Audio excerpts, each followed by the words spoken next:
Hi viewers, today we have Dr. Nikko with us from Houston, Texas. He's a cosmetic surgeon and he's agreed to answer a few questions for us. Hi Dr. Nikko. Hi, how are you? Good, thank you. We have some questions from our viewers about liposuction and we're wondering if you could answer those for us. So do we need to stop? Now, we're going to talk about facelift, correct? Okay, facelift, yes. Yeah. Okay, this first question is from Diana. Okay. If I get a facelift, is my mouth going to look stretched out? Yes, definitely not. If done incorrectly, obviously it can look stretched out, but that's when the lift is really done incorrectly, not going up, but going more sideways. We definitely don't want the lips or the mouth to get wider. That's the telltale sign of a facelift and a very unnatural and not very appealing look. So that shouldn't occur with a facelift done correctly. Okay, great. Our next question is from Amanda, and she wants to know, I would like a facelift, but I have a few questions. Where's the scar first? Yes. Yeah. And how long will the scar last? Okay, now the scar is typically right in front of the ear and it hides behind the tragus at times. Sometimes it may run in front, but typically once you go past that, it hides in the hairline. So, you know, I don't typically go behind the ear. That's not really necessary. So as you can see, if most of my patients, we keep the incision fairly short. It's a short scar facelift, and that's what I like to focus on. And typically, you know, with the typical healing process, you can expect that the scar may be visible for several weeks until you can put a little makeup over it and cover up nicely. Now, our scars take a full 9 months to heal completely. During that 9 months, it can be hidden very nicely with some makeup, and so you shouldn't worry about that. And after the 9 to 12 months, the line should be very faint. You should be able to see it where it's hidden. Okay, and another question from her. She wants to know, is there a way to help decrease the scar quicker?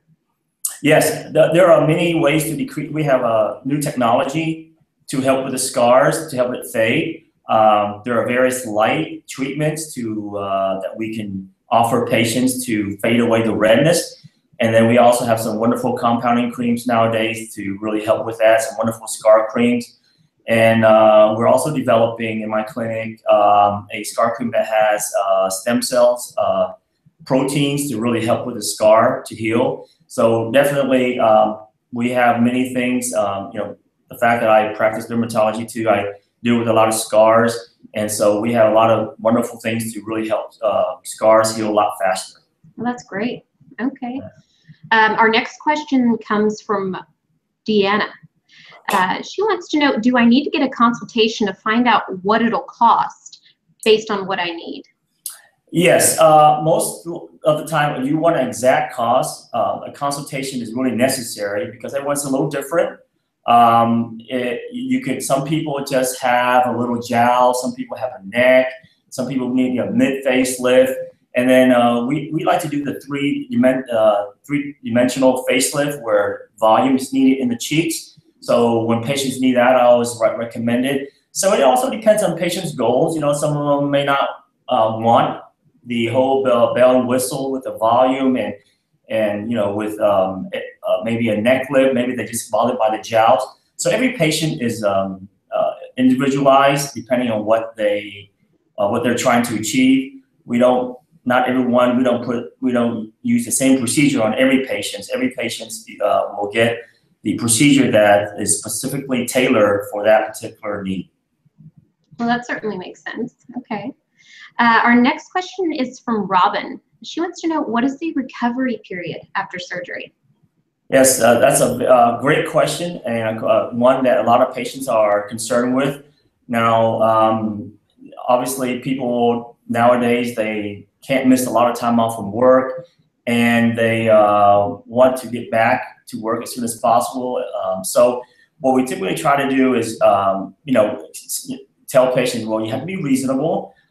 You will have to put up with some possibly bruising. Some people bruise more than others, some people don't.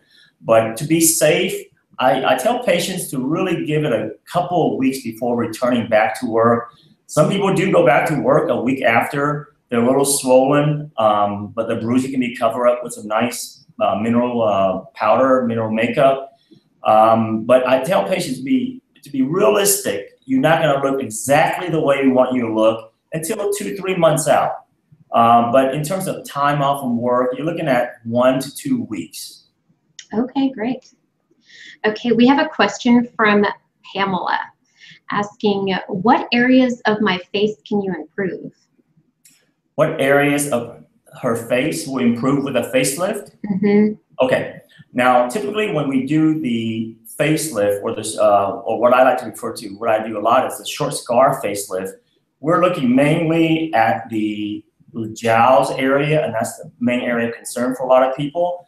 But a lot of time when we pull up the, something happened, hang on 1 second, just my computer is doing something. Okay, can you see me now? Yes. Okay, sorry. So a lot of times people need a little lift in the mid cheeks, and so if that happens, if that is a need, we also address that with a facelift also, or some injections with fat to pump it up. But most of the time we're looking at the jowls, the mid cheeks possibly, and then of course people always have a little bit of a neck.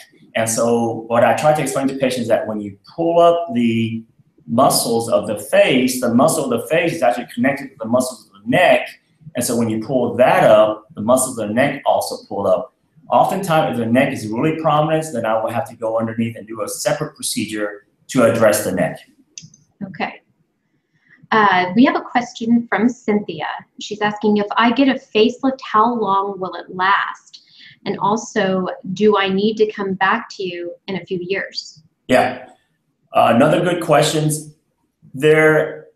We would like to say, in an ideal world, we would like to say that the facelift would last about 7 to 10 years. Now, with that said, everyone's different. Genetically, it just depends on how patients age. Typically, some patients age quicker than others. Some patients may have, it depends on their lifestyle. If patients live a healthy lifestyle, then of course your skin's gonna look better, and overall you're gonna have longer lasting results if you take care of yourself. If patients, don't take care of themselves, they have weight gain, weight loss, and they're not taking care of themselves, then obviously you're not gonna see that kind of results lasting that long. But I don't really promise patients that they're gonna last 7 to 10 years. I tell them typically it's about 7 to 10 years, and when after the 7 to 10 years they come back, they get maybe a little secondary facelift procedure, which is actually less invasive than the first. We just go back and tighten the muscle a little bit more. Okay, so it's a smaller procedure. Does that require anesthesia as well? Yes, typically I like, everyone's a little different in terms of what they like to do under anesthesia or local. It depends on the patient. Some patients don't want to know what's going on. They really don't want to know that you're kind of cutting and snipping and suturing. But some patients are strong-minded and they don't mind with a little oral sedation. They don't mind being a little bit awake, and they'd rather have that than going through anesthesia. So again, I work with every patient. Each patient have different fears. Some people fear of anesthesia. That's their biggest fear is anesthesia. They don't care about the surgery. They don't care how it turned out, but they just have this thing about not waking up from anesthesia. But with those patients, then if they're the right patient, then I'll certainly work with them to do under local anesthetic without anesthesia. So again, it's tailor-made to each individual patient. Okay. We have one final question from Fran, and she's asking, how many facelifts have you done, and what's your experience level? Okay, so typically, I've been in practice for 15 years, and a facelift, you're looking at probably about 1 facelift every 4 weeks. So you multiply that out. I do, that's the amount of facelift I've done. So facelift is something that I don't do too much of compared to some of the other procedures, because nowadays with fillers and with Botox and with some other techniques that we have, we can really avoid having to do facelift. And a lot of my patients who are coming in are typically 35 to 55 anyway. And so that age range, we can really do some wonderful things to not put them through a facelift. And then secondly, a lot of people really don't want a facelift. A lot of people have seen people with facelift or seen people with that looks unnatural. So a lot of them really prefer not to have a facelift because they're afraid. So again, I oftentimes, even many patients come in wanting a facelift, I oftentimes can get away without doing it. But for some people, if they want that big change and really have a neck and jowls, then we need to do it. Okay, well, it's great to know. Thank you so much for all those helpful answers. You bet. Thank you. Yeah. And if you have any questions about what you may need, you're not sure you need a facelift, or you can put it off, I'd be happy to see you and kind of guide you through, give you through all your options. Just give us a call, 713-960-1311. Okay, great. Thanks, Dr. Nikko. Thank you for your time. And for our viewers, if you do have any further questions, feel free to scroll down to the comment box of this video, and Dr. Nikko will actually answer those for you.